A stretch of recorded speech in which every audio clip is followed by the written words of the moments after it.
I would describe Solomon's Porch to someone who's never been here as a group of people who are okay with living in the questions, and we try to understand what it means to be in the world as good people.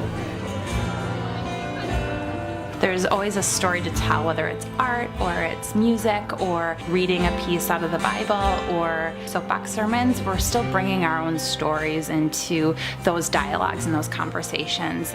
Thank you for your participation in this community, whether it's been long-term or it's brand new. And thank you for sharing your life with the rest of us.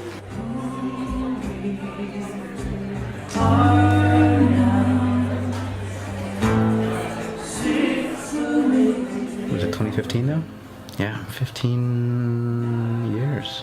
It's a long time. When we started, it was so transient, and we had all the college students that would come in, and a small group of people who always stuck around, but everyone else just left. And now it seems like there's a much more cohesive group of people that are sticking around and having kids. Hello, Micah and Aiden and whoever else is watching this video. Hello. We started coming to Solomon's Porch 2.5 years ago. I came to the Porch probably 12 years ago. I joined the Porch about 7 or 8 years ago. I moved here from Kansas City, and my pastor there told me about this little small church in Minneapolis that had sofas. And he said, you might fit in. I came a couple of times, and the rest is history. When you hear church, you think pews, and you're looking at someone's back, and the pastor or the priest is up high. And I just think one of our most defining features is our space and how we choose to meet and how we choose to interact while we're in our gathering. I knew about Solomon's Porch for a long time before I came here. It was probably 1.5 years that I'd known about it because it existed in my head.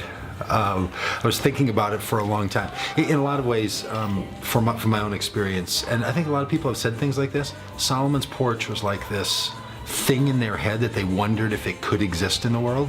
There is none of that pressure.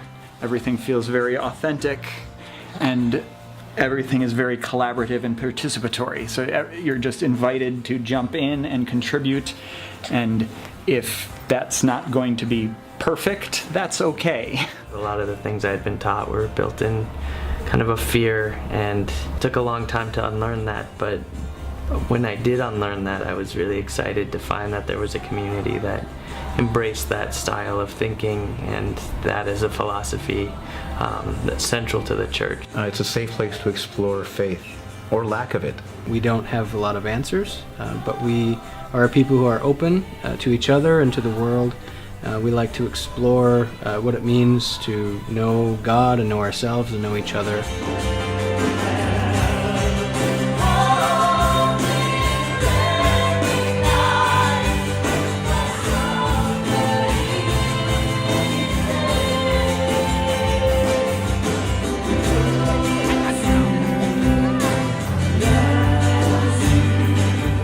I just look forward to seeing people and hearing people's stories. Even during the gathering, people get to share.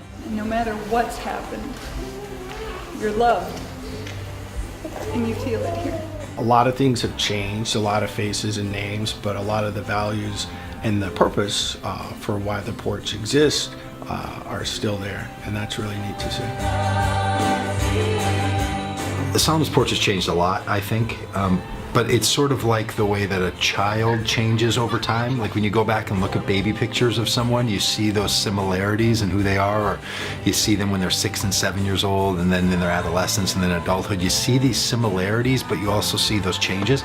Like it feels a lot like that. Everybody kind of, their journey at the Porch starts at a specific point in time, and I kind of know how the Porch transitioned from my entry point after, but I didn't really know a lot before then. I feel like this last 10, 12 years has been really huge. Of course, lots of things have changed in my life, but I do feel like being in a community that's so safe and open and supportive has certainly been a huge way of supporting me.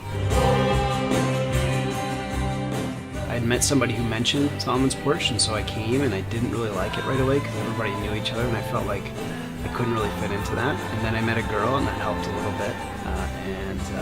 the rest is history, so to say.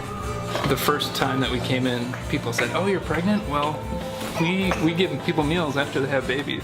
So, well, you should sign up for that. And also, we'd love to throw you a shower." And we just had never had a response like that.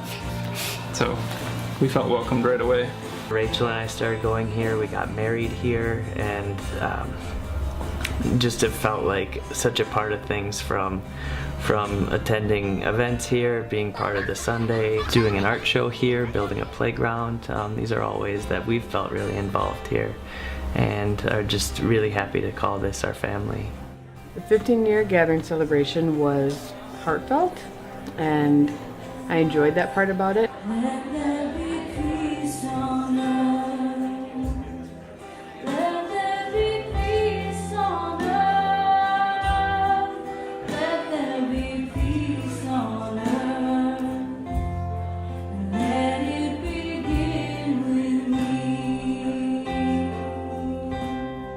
I think that we do a really nice job of holding what we have lightly, like holding the format lightly and being open for ways for things to change. So I feel like it could look, I don't know, it could be anything. So 15 years ago, I tried to make a commitment to not think about what it would look like in the future, because for me, it's really hard for me not to grab onto that and to make that the goal of how we should be, because I can get pretty dreamy. And every expectation I would have had 15 years ago about who we would be in 15 years would have been a less beautiful version of what it became. This is a place that I feel really great about saying, hey, you should come check this out. Or you should just come join us sometime. We have a lot of young kids and a lot of young parents right now. I think there's a groundswell of a lot of new energy and a lot of new ideas. Keep being creative and being who you are and being authentic and just bringing yourselves, whatever that is, to the community, because it's important. Bye, Emma. Say bye, Salmon's Porch. Bye, Salmon's Porch.